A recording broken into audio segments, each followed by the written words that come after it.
Midday, Kentucky. Everyone, I want to know the difference between a tortoise and a turtle, and we will find out for sure. Yes, we will. Do you know the difference? I don't, actually. No, but I can't wait Do to you think find it's out. in size? Do you think No. a turtle is a big... No clue. I really don't Maybe know. one lives in freshwater and one lives in saltwater. I don't know. Maybe. I don't know. Good He's pretty questions. cute, though. I know. We will find out all about it a little bit later on. Hey, you need to read the prompter. Oh, I do. Everyone, today is a big day. We will be Wakey, raffling- wakey. I know, seriously. We will be raffling off the St. Jude Dream Home live right here on ABC 36. Coverage starts at 5 o'clock through today, though today is the last day. You still can purchase your tickets, so get that ticket so you can win this big, beautiful, I am beautiful so home. excited It's awesome. that we're finally doing that raffle. Each ticket just $100, and you're entered to win that $400,000 home. All the proceeds, of course, go directly to help St. Jude Children's Research Hospital fighting those life-threatening illnesses. So buy a ticket. You're helping to ensure that no parent or family ever receives a bill, and that is so important. Of course, tune in here on ABC 36 during the 5 and 6 o'clock hour where we will raffle off the house. I think it's the actual drawing today, is it not? There Yeah. are still Yes. tickets, of course, remaining. It's pretty exciting. It everyone. is. It's very exciting. Do you remember yesterday how there was all this conversation about the watermelon challenge, and we asked people to Yeah. put things up on Facebook and Instagram? Well, our friend Alison Davis did something this morning while you were filming. Yes. If we can bring up that picture. But here's the thing. I want to know, I've never seen a yellow watermelon. Is that a pineapple? I hadn't either. No, that is not a pineapple. That is a yellow watermelon. She got that at Whole Foods. She said she was. Oh. She said she was browsing around the vegetable Well, then section. I and better found go it. and re-edit our Instagram page because I said she's not using a watermelon, she's using pineapple. Oh no! So, are you serious? It is a yellow watermelon, Very cool. and it was That's very cool. tasty. I loved it. Tastes Yeah? just like a regular watermelon. Okay, now you've got something interesting when it comes to talking about a dog as a mayor. Like, what are you? This was so crazy. And Where did you get And this? it's right here in Kentucky. Of course. Rabbit Hash, Kentucky. They have It's a they- town? Rabbit yes, Hash? yes, just a little burg. But they 315 people live there, so it's just a little town. But yes, meet Gwyneth Paltrow, a rescue pit bull that is making strides in Rabbit Hash as their latest town mayor. The pup, nicknamed Bryn, was rescued by owner Jordy Bamford when she was just a little puppy, and she beat out, listen to this, a cat, a chicken, and a donkey during the election.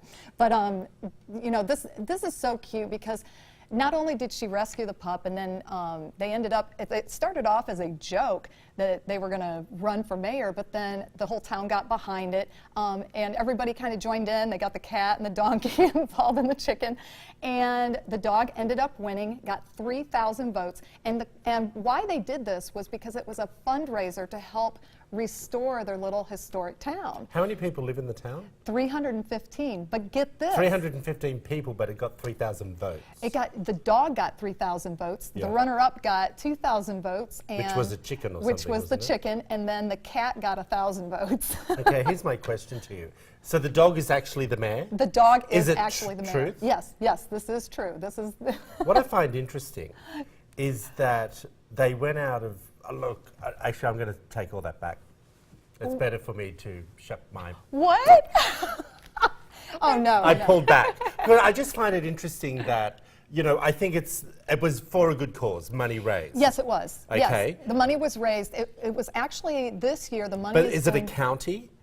No, it is a town. It's a little town. And Right. this isn't a new thing. They've been doing it Yes, in this has Rabbit been. Hash. Yes. Right. And Okay. this It's has a been thing going that on since the happens- early 90s. They've Yeah. been doing this Right. to help raise money. This is the second female canine that has been mayor of the town. And yeah, they take it kind of seriously, even though it's a joke. I mean, it really is.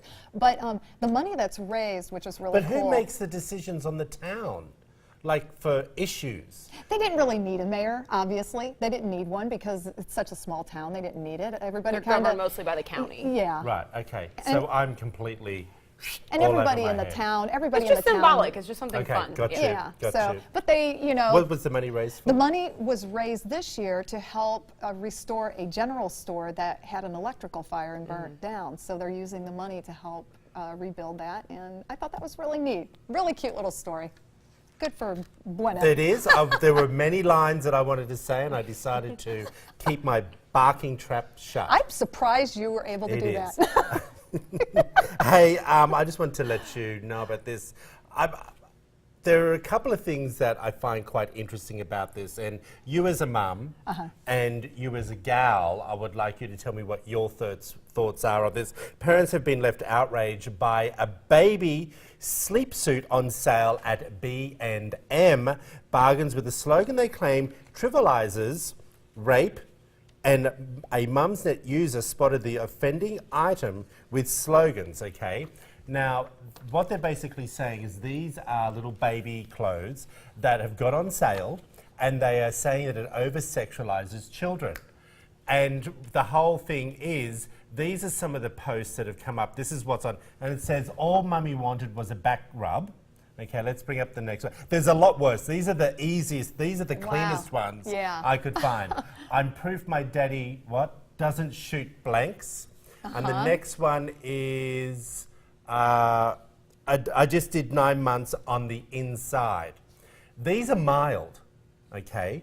What I'm wanting to know is this, do you feel that this is, tongue-in-cheek and it shouldn't be an issue, or have we gone too far trying to make $1, or us as a society are over-trivializing it and it's no big deal? What do you think? I didn't like the sexualized ones. I saw this article as well, and we left some of them off. But so I don't like the ones referring to sex and putting a baby in that. But I do think some of them are tongue-in-cheek. For example, I did like the last one that said, I just did 9 months on the inside. And it was a little jail costume. But that's not talking about sex. That's just a play on words. You're inside for 9 months. That's just, the birth cycle. And so I think that's tongue-in-cheek. But I don't like the ones, like one was referring to... use the word hung and other sexualized terms. I don't like that at all. But that last one, I think that's funny. Okay. And what do you think as a mum? Would you let your kids wear that? Would you dress your kids in Absolutely something like not. that? I wouldn't. And what is over-sexualization of children? What does that actually mean nowadays? Honestly, I mean, especially with infants like this, I never even thought that would even be an issue brought up. You know what I mean? It's just mind-blowing to me that this is even going on. I agree with Katie that one outfit was kind of tongue-in-cheek, but the rest of them, anything that's sexualizing children in any way, But what is sexualizing? That's what I'm trying to get. Is it obviously the context of these outfits, everything that was written on a lot of those. Yes, everything had a sexual connotation. That definitely is part of it. But even, sometimes I think, we talked about it earlier on one of our shows where there was pictures of a little girl in a little bikini, little bikinis that match her mommy, and and it's kind of cute, but at the same time it kind of came off a little sexual too. So I think as parents we have to guard our children. Nobody else is really going to care. It's truly the parent has to care about the child and the child's well-being and how you're putting your child out in public like that. I, as you all know, that I used to have businesses in Australia, and one of the businesses that I had was something called princess parties. And I came to LA one year and I saw it in LA, and I took that concept and took it back to Australia and developed it, and you had to be 6 years of age and you could have 6 of your girlfriends come to one of these stores that I built, and you could have little manicures and pedicures and chocolate mud facials, and you'd be dressed with little tiaras, and the room was all decked out like a princess's room. Oh, that sounds really cool. I want to go. It was cool, but the newspaper did a story on me, and it went all over the front page of Australia that I was over-sexualizing children. And it was almost a bit of a backlash, and then 60 Minutes did a big story on it, and it really did, it could have been a major problem for me. And I couldn't quite understand, nor could the people that I was talking about it with, and the kids that were paying, the parents that were paying to be part of this, they all rallied around me, which was fantastic. But I couldn't understand how that was over-sexualization of children, because that was the headline. Which was pretty scary. See, I don't see that. I don't. With that, I mean, and I see even at shops here getting pedicures and things like that, they have a little section for the little kids to have their nails and fingernails, toenails done, and facials and the whole bit. So I don't see anything wrong with that. That's not public display. That's not public display to me. You know what I mean? The outfits, the little infant outfits, the outfits made me cringe a little bit, and I have to say, even though I submitted that story, I was with the producers this morning. I'm like, oh, I don't know whether we should do this. I don't know whether we should put those pictures up. Yeah. Like I'm a little gun shy, Yeah. so to speak, with what, you should actually Yeah. put up there nowadays. Yeah. Katie, I thought this was interesting when you're talking about babysitting. And Yeah, sticking kind of with Do the parenting Do here. you like babysitting? No. That's why I thought this was interesting. But when I was younger, I would Well, I just am not in a situation where I would babysit. I mean, I have no friends here that have children. Yeah. I'm, employed, so I'm not looking for a job.